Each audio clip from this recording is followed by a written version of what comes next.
Hi, Sandy. Welcome to the show.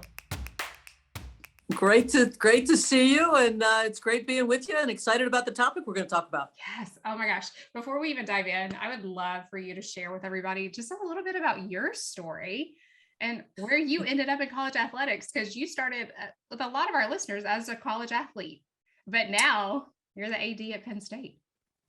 Yeah, it's been an amazing 41 years. I guess depending on where you start. If 41 is when I was 6, right? So Right. no, only kidding, only kidding. I grew up in a very athletic family. My dad was a naval officer who had 3 daughters. I was the last of 3 with a 12-year gap. And my 2 older sisters, my dad was, when they were growing up, really, my dad was at sea. My dad was away. Interestingly, today, when we talk about our father, who is the same man, it's like we're talking about 2 different men. Just because of our different experiences. And by the time I came along, my dad was much further along in his career, much more established, was away less. And he had played baseball at Navy. I think the truth be known, he had ridden the bench or maybe Yeah. with the bullpen catcher or something, but never really got him to admit that. But he'd been affiliated with Navy baseball and was a huge sports fan. And so when I was born in the late 50s and started growing up in the 60s, he was like, well, to heck with it. She's going to be my sidekick at Baltimore Colt games and Baltimore Oriole games and Yes. Navy football and you name it. So that was really kind of a special bond with my dad. And so then getting into junior high and high school and, played a little bit of everything. My dad's last duty station before he retired, he was with NATO. And so we lived in Brussels. So I went to the Brussels American High School, the Department of Defense school there in Brussels, played a number of sports, and then came back to the States in 1974, I think it was. Moved to Maryland. Annapolis had always been kind of the center of the universe for this Navy brat, and because we don't otherwise really have a home, and so that's where I was introduced to field hockey, and really kind of took to it. In Brussels I had played volleyball in the fall, but really was taken by field hockey and was good enough that kind of was what I wanted to do at the college level. But going to college, all I wanted to do was coach and teach at the high school level. Yeah. But once I got to college, and again, we're talking about 1977 to 1981. For me, Title IX is just starting to, obviously ratified in 72, but just starting to take hold. There were no scholarships for women when I went to Wake Forest in 1977. By the time I was a senior, there were. I was really taken by, more than anything, the impact that participating in sport could at the college level could have on individuals. And so I decided right then and there that I wanted to make my life's work out of originally coaching field hockey and lacrosse, originally coaching at the college level, and then ultimately being an administrator. Never thinking that when I made the decision in 1986, I think, to get out of coaching and go into administration, that I might be able to become the athletic director, because there were no women, or maybe there were 1 or 2, or maybe there were a few administrating split departments. So, fast forward, go through Wake Forest, UMass Amherst, Northwestern, Tulane, Notre Dame, Cal, and now Penn State. Sounds like I can't hold a job, right? I've just, Sarah, been so fortunate. I've been at great institutions with great people and great leaders and phenomenal communities, none better than Penn State, and really, continued to grow my career. But it's always been about education, and it's always been about students, and preparing them for what's next, preparing them for a lifetime of impact. They're preparing them to have the ability to impact others. And it's just really been incredibly gratifying. It's so cool as like hearing your journey, kind of what's taken place, but where you are now. And what's always been at the center of that when you got into administration is the student athlete piece and how that impact carries. And like you were just saying, like we want students to have a lifetime of impact, whatever that looks like, because we all know more than likely we are going pro in something other than our sport as a student athlete. Yeah, it's about, what matters to them. You've heard me, Sarah, say it, Sarah. I'm a big devotee of Simon Sinek and finding your why and your Yes. purpose.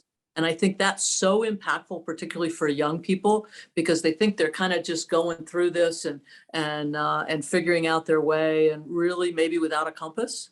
Yeah. And more broadly, it's about values. But more specifically, it's about why. What's your purpose? What gets you up in the morning? What excites you? What motivates you to work really, really hard? And I think that's working with young people and helping them to find that. Obviously, that holds a place in someone's college decision. Yeah. Yeah. As it relates to an academic discipline, as it relates to the kind of community you want to associate with or become a part of. You and I both have been at great places that are wonderful communities around a common set of values. And I think for parents and advisors and coaches and administrators to really help students to kind of light that fire and understand how important figuring out why I do what I do is I think can really be incredibly table setting for a 17 or an 18-year-old headed to college. Yeah. Oh, that's so good. And, I love that you mentioned that book about finding your why. And we'll be sure to link that in the show notes as well. If parents want to like listen to that to really help have this conversation with their students. And I'm kind of thinking of parents, they're going, gosh, like I have so much to do. I've got to get this kid to fly out, fly the coop and move them to the next level. But now we are faced with so many different things. As time has gone on, we've seen the growth of social media. When I was going through the recruiting process, that was not even a thing. Now we see Thank goodness. that. It was Right. thank goodness. Yeah. Correct. And now we see that, but we also are touching on this whole NIL thing. How do parents really encourage their students and support them through this process when like we've never been there? This is all new to all of us. Yeah, it is, Sarah. I mean, it's completely new and growing and morphing. And I've been on Twitter, which is about all I'm on, and I'm more of a voyeur nowadays than I am anything else. Although I do tweet, positive and encouraging things to our student athletes and our programs and to our community. But it's it's even changed since 2011 when I first got on Twitter, which was it really was exactly that. It was a promotional tool. It was how to promote your programs or whatever it was you were doing, and at some point it's morphed into this big sounding board where you get on and you say anything you want with no responsibility, no accountability, no anything. Fortunately, I've been able to, over time and with some experience and some humility, I think, really get to the point where I just laugh at some of the things that are tweeted at me nowadays. But I'm a mature adult. Sometimes I've been accused of not being mature, but I'm an advanced aged adult who's gone through a lot of experience. I mean, when I was 36, if Twitter had been around in 1996, when at 36 I became the AD at Tulane, I probably would not have been able to handle it. Oh, gosh.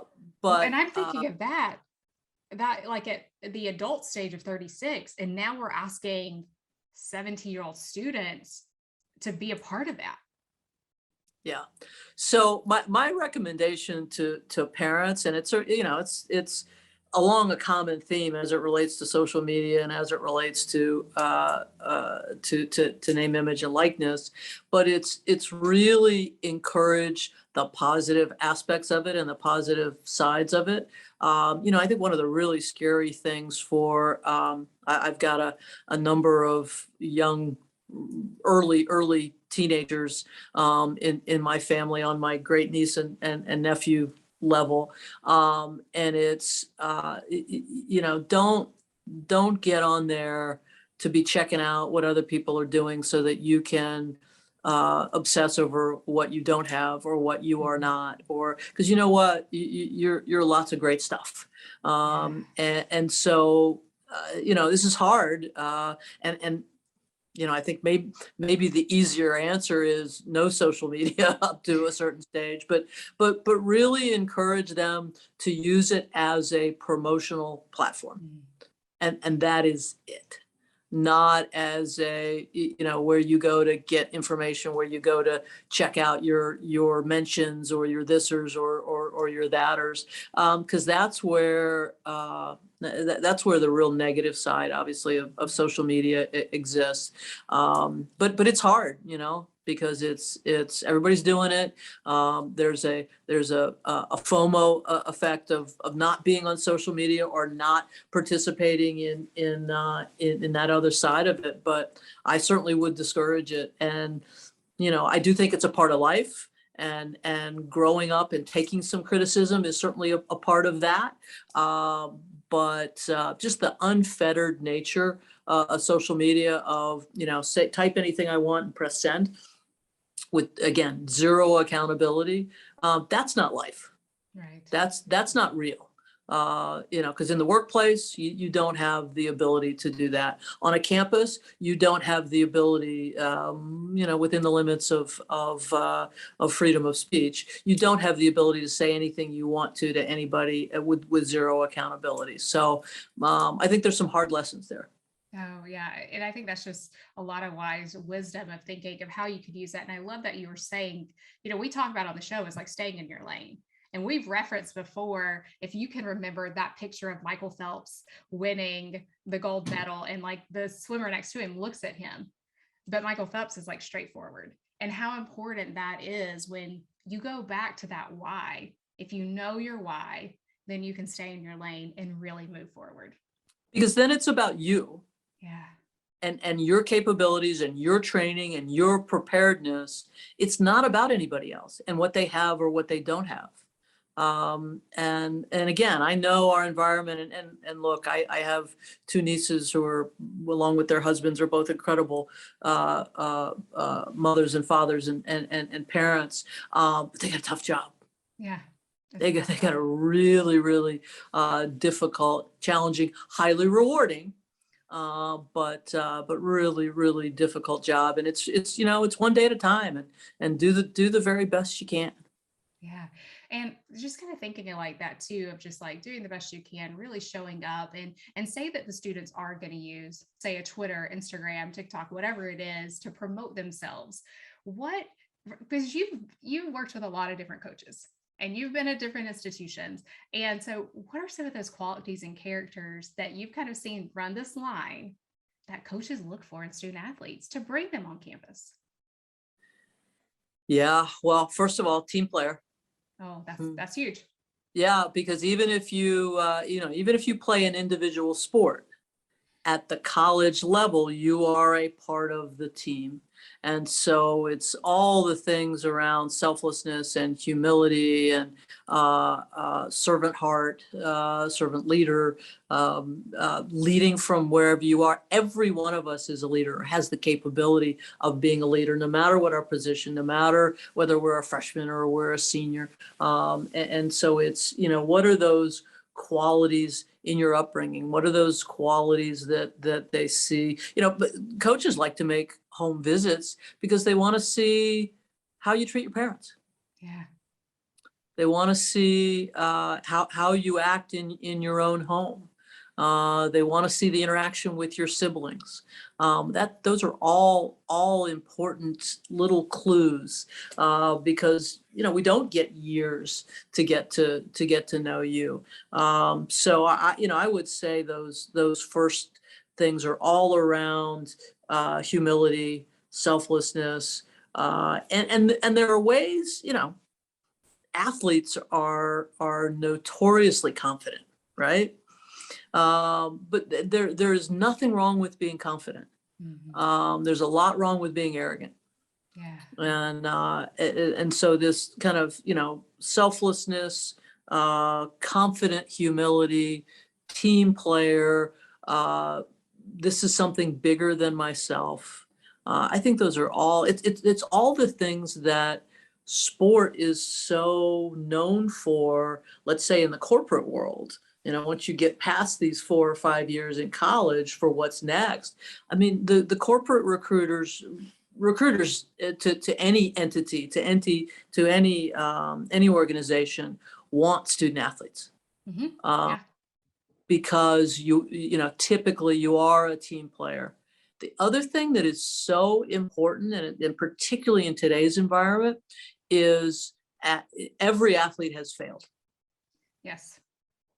and they've learned to pick themselves up, or somebody's picked them up, helped them, and they've learned to move on.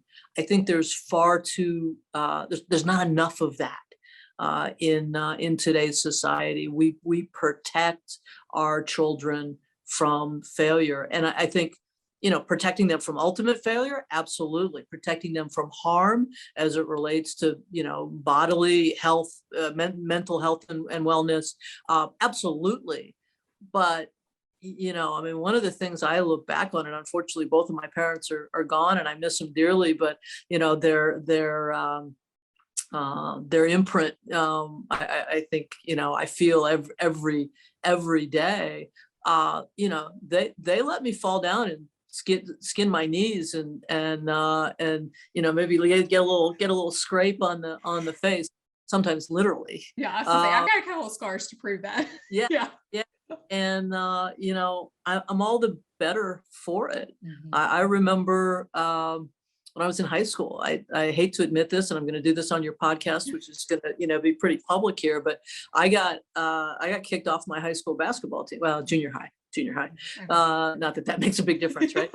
um, Basketball team for mouthing off to the coach. Well, in a household where the only three acceptable responses were yes sir, no sir, I'll find out sir, that did not go over very well. And so my dad marched me down to school and got me in front of the coach, and I apologized, and we agreed that I could return to the team under certain circumstances, of which I abided by.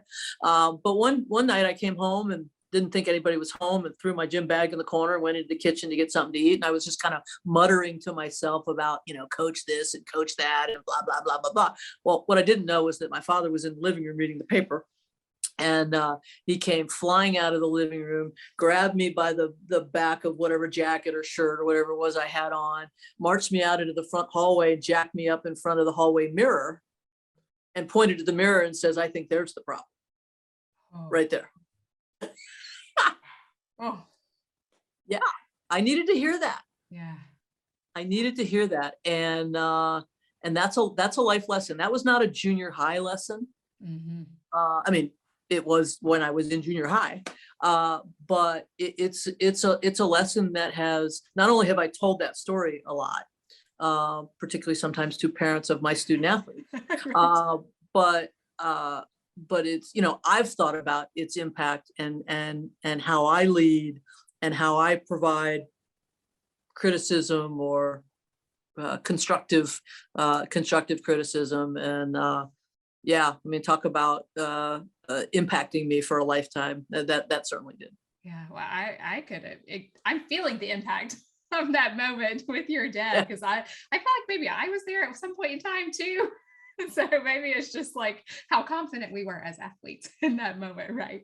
Well, yeah. Sandy, so I love, because you have worked with so many student athletes, you worked with so many coaches and administrators. I had the honor and privilege of working with you when I was at Penn State. But what I want to know is, what has been the most rewarding part of your job?